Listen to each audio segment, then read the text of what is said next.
Tonight, I am taking a stand, and given everything that I'm about to say, I want to make one thing very clear. Genuine racism of any kind is wrong. But for too long, people have been scared into silence for fear of being called Islamophobic. Being labelled as an Islamophobe in Britain has consequences, and those consequences can be a death sentence. In my view, some of the main drivers of that fear has been the Muslim Council of Britain and the Centre for Media Monitoring, which, as you can see, were basically the same thing, but now claim to be different entities. And they are backed up by a load of useful left-wing lovey idiots in the media. It is vital to take a stand on this right now, because we are about to get a new Islamophobia definition in Britain that could go way beyond criminalising anti-Muslim hate and instead make freedom of speech or fair criticism of the religion of Islam illegal. For too long, they have got away with trying to call absolutely everything Islamophobic, but we can expose that their credibility now lies in tatters. The Centre for Media Monitoring has apparently attacked journalists for describing terrorist groups like Hamas as Islamist, despite the fact that they are, clearly. They didn't want Jihadi John labelled as an Islamist because he had not yet been convicted, despite him producing ISIS beheading videos. They labelled reporting of terror attacks as Islamophobic, like the New Year's Eve attack in Manchester. They said that reports that he was a knife-wielding man yelling Islamic slogans was Islamophobic. Just in case you're wondering what he was shouting, it was Allahu Akbar and long live the Caliphate, whilst he stabbed people. They said that Westminster Bridge terrorist Khalid Massoud should not have been referred to as an Islamic extremist because the word Islamic derives from the word Islam, which really, of course, means peace. They actually don't want reporters to use the terms Islamism, Islamic extremism or Muslim extremism at all. So they thought that reporting on the Pakistani rape gang scandal by journalist Andrew Norfolk amounted to the scapegoating of Muslims. So these are all findings in a report by the think tank Policy Exchange. The Centre for Media Monitoring thinks 60% of news stories about Muslims were negative, and that this is evidence of widespread Islamophobia, which ultimately is why we need a new definition. But when you realise that they would class the examples that I've just given as Islamophobic, then frankly, their whole narrative falls apart, and with it, the need for a new definition. But the really concerning thing is how much influence the Centre for Media Monitoring has. In June 2025, the BBC's Director of News Content, Richard Burgess, spoke at one of their meetings in Parliament alongside two Labour MPs, at which the group launched a report attacking the BBC's coverage of Israel and Gaza.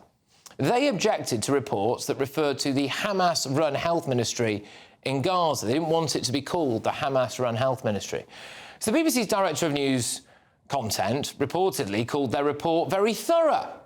And the former Today programme presenter, Michelle Hussein, appeared to promote the report on her social media. And ex-Labour spin doctor Alistair Campbell, remember him, wrote a supportive quote for them. But this, I'm afraid, goes right to the very top. The Centre for Media Monitoring claims to have been influential in the developing of the Independent Press Standards Organisation's guidance when it comes to reporting on Muslims and Islam. The Executive Director of the Centre for Media Monitoring is Miqdad Versi, who appears to have links to the Labour Party as they attended the Labour Muslim Network's official iftar in March 2025. They also clearly try to influence young journalists and boast about delivering masterclasses to journalism students at all the top universities and having engaged with more than 1,000 journalists, editors, regulators and policymakers. So how come a group that doesn't seem to think that Jihadi John was an Islamist terrorist appear to have so much power and influence at places like the BBC, the press regulator and seemingly government? Well, I think it's fear, isn't it? Everybody's terrified of being called Islamophobic, so they go along with it and they jump at the chance of collaborating with a group that used to be associated with the Muslim Council of Britain in the hope that they themselves will be spared from the life-threatening consequences of being called an Islamophobe in modern Britain. But what they don't expect is to be called out for it and held to account. And that's exactly what I'm going to do now. In December 2024, the Centre for Media Monitoring published a report called GB News, a snapshot of anti-Muslim hate. It named me about 17 times, more than any other presenter, and it included either false quotes or quotes that were taken completely out of context. And I believe it included things like me just talking about MI5 reports into Iranian terrorist sleeper cells or genuine Christmas market terror attacks in their list of times that I and the channel had, in their view, negatively spoken about the religion of Islam. Now, that led to reports like this. GB News hates Muslims was the title there. Now, just think about what the consequences of that could be. Would you like to walk around the streets of Britain with a label on your back that says that you hate Muslims? No, I didn't think so. Well, they did that to me, and it had consequences. And two people responsible for writing the foreword and the commentary to that report were pompous, lovey, left-wing establishment media darlings, Gavin Esler, formerly of Newsnight, and Stuart Purvis, former ITN and Ofcom bigwig. They seem to think of themselves as esteemed journalists with solid morals and purveyors of truth and decency. As it turns out, I would seriously question their professional reputations. Do they really want to be viewed as shills for an organisation that had close ties with the Muslim Council of Britain and doesn't appear to think that the Westminster Bridge attacker should be referred to as an Islamic extremist? Well, I went to both Mr. Esler and Mr. Purvis several times. Neither of them has the courage to come on this show. I asked them both if they had bothered to independently fact-check the report by the Centre for Media Monitoring before they endorsed it. Well, neither of them said they had. I asked them both if they would like to apologise to me and my family for helping to promote a report that had consequences for our personal safety. Neither of them was big enough to take responsibility and apologise. And this is a funny thing, isn't it?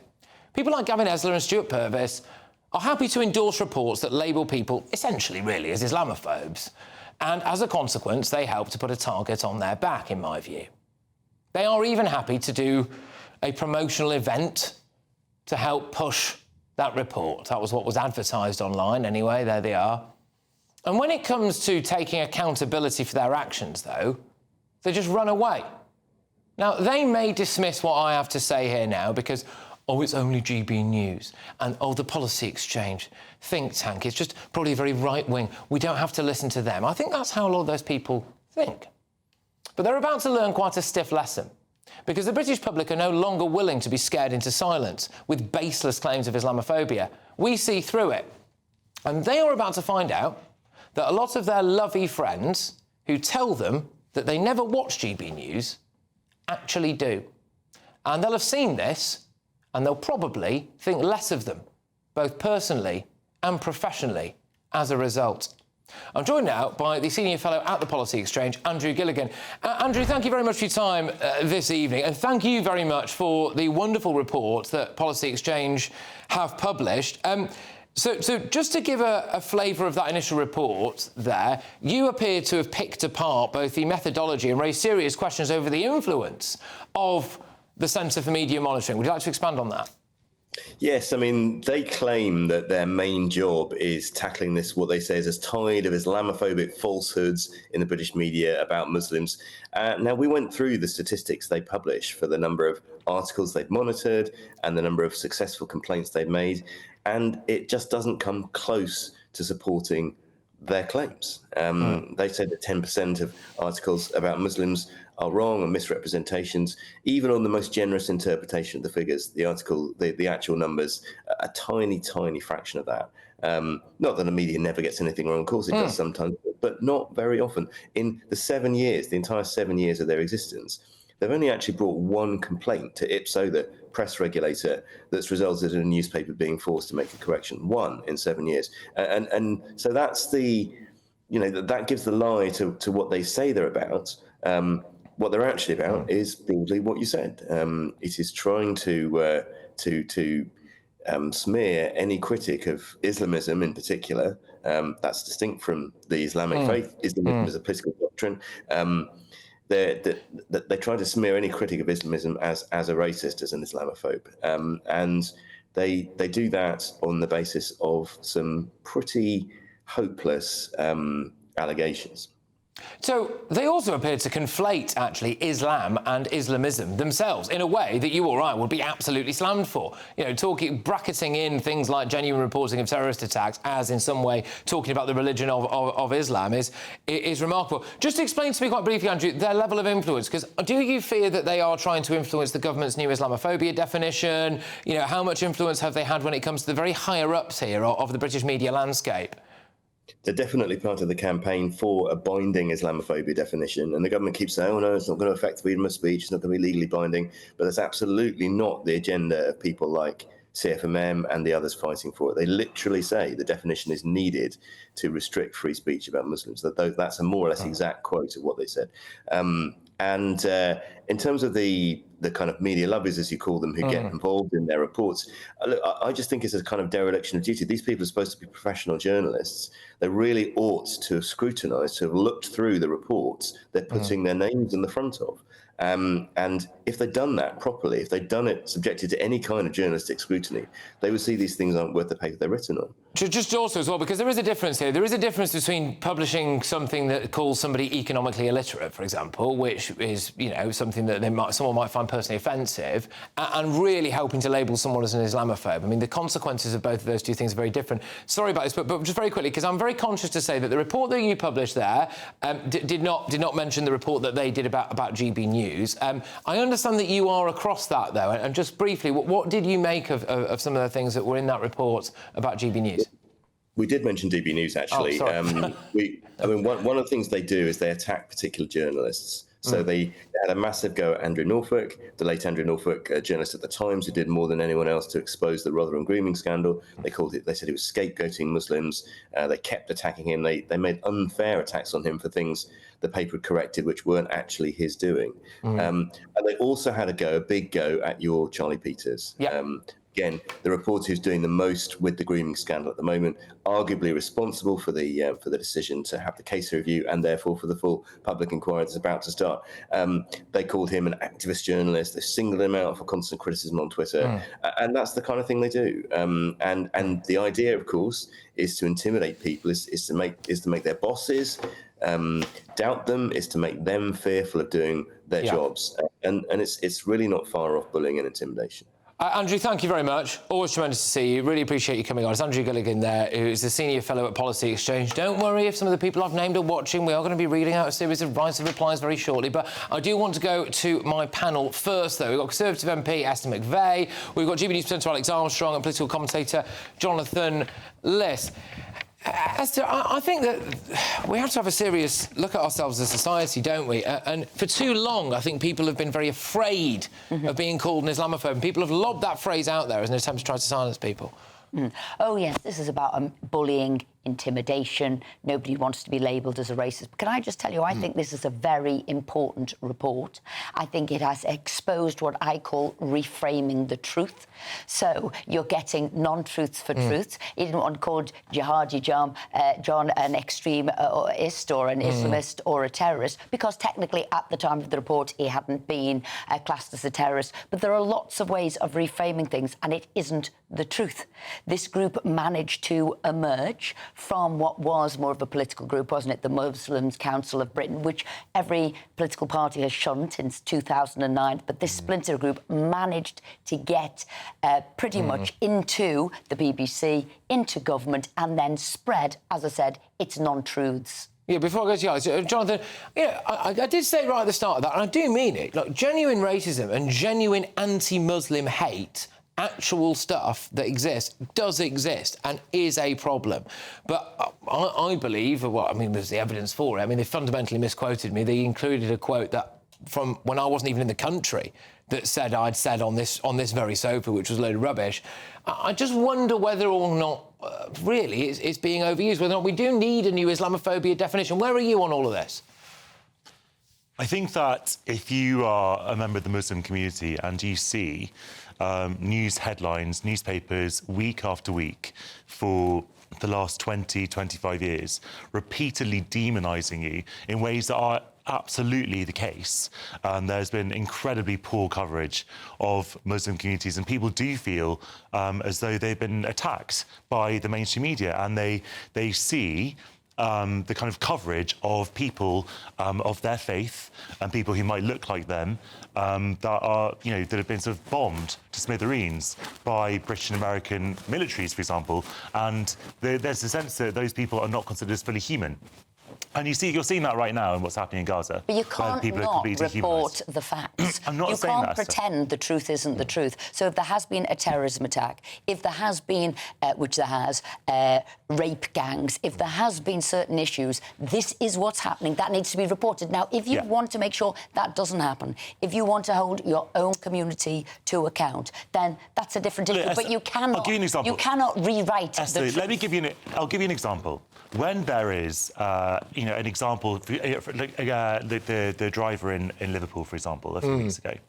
Now, when if that driver had been a Muslim person who had not been involved in... I'm just going to say it's an active case. Right, it's the case. But if there was, for example... I'll give you an abstract example. If there was a driver who went into, God forbid, a crowded street tomorrow, and it happened to be a Muslim person, immediately it would be cast by the media as a terrorist attack because it was Muslim. No, Muslim this is not true. We never think that Muslim people have mental health difficulties. It's always because they're Muslim. And that's one of the examples that I would suggest. If anything, they've actually curtailed the news coverage to make sure this hasn't been the case in several instances just this year.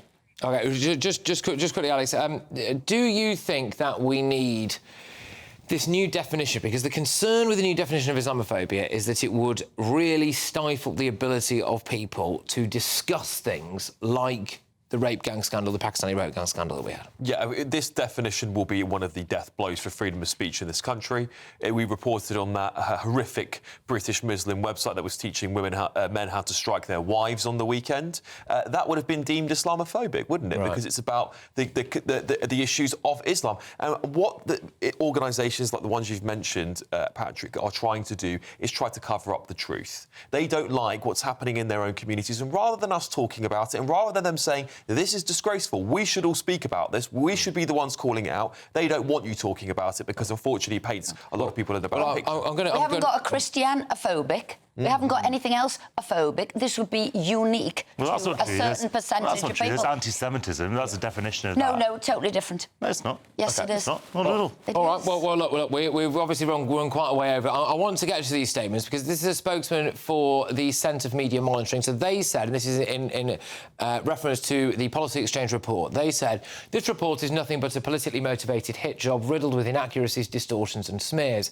It comes from an organisation that has long sought to influence our media into negatively framing British Muslims. They misrepresent our record, do not deal with the facts we present and rely on guilt by association. Every major accusation falls apart under scrutiny. We stand by our rigorous findings and commitment to journalism serving the public interest. The Policy Exchange report includes a series of fabrications and, in some cases, defamatory claims. We urge you to check their claims independently before repeating. Now, as I said earlier on, I went repeatedly over the course of the last couple of days to the two individuals that I mentioned in my statement earlier. One of them was Gavin Esler, and he said, I'm sorry to hear that you've been receiving death threats. I hope they are being investigated by the appropriate authorities. In your letter, you mentioned the Centre for Media Monitoring report from 2024. You referenced the fact that I wrote a few words as a foreword. In that foreword, I did not mention you, nor your programme, nor did I have any input into any of the research conducted by the production of the report, nor does my foreword appear in the subsequent Policy Exchange assessment for the Centre for Media Monitoring. I went back to Gavin Esler and asked how he could disassociate that foreword from the fact that it was a report that mentioned me 17 times and was encapsulated with the title Anti-Muslim Hate, but he's yet to respond. And an email that Stuart Purvis sent to me, he said, I have always condemned... Just listen to the wording of this very carefully. I have always condemned any threats of violence to journalists, and I have no hesitation in condemning any threats that have been made to you as a result of your coverage of Islamists over the past few years. I've studied the Policy Exchange report on CFMM and can see nothing in it which alleges any inaccuracies in the independent commentary I wrote about the CFMM report on GB News. Best wishes to you and your family. So there we go. Well, anyway, the option's open. for both Mr Purvis and Mr Wesley. You're more than welcome, of course, to come on this show and talk about it. You were very, very willing to go very public on some of the other stuff, so it would be nice if that was reciprocated now.